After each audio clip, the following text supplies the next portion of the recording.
और हुजूर सल्लल्लाहु अलैहि वसल्लम इरशाद फरमाते हैं, बुखारी की ये रिवायत है, मुस्लिम मुत्तफक अलैह है, किताब सौ में इसको नकल किया गया। सैयदना अबू हुरैरा फरमाते हैं, हुजूर फरमाते हैं वअनी मरुन कातलहु व शातमहु फलयकुल इन्नी साइम मर्रतैन। अगर कोई शख्स उससे झगड़ा करता है, रोजेदार से लड़ता है, झगड़ता है या उसे गाली देता है, तो उस शख्स को चाहिए कि 2 मरतबा कहे कि मैं रोजादार हूं। वो उससे आगे झगड़े ना।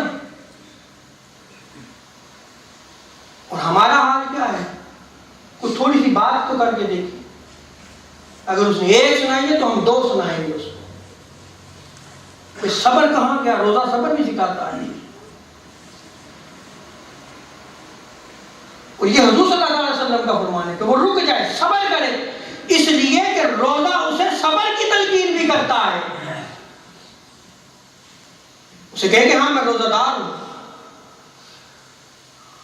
और सैयदा आयशा सिद्दीक़ा रज़ियल्लाहु ताला अन्हा फरमाती है, बुखारी मुस्लिम की मुत्तफ़क़ अलैह रिवायत है, हुजूर फरमाते हैं अबग़ुज़ुल्लाहि इलल्लाहि अलद्दुल ख़सम,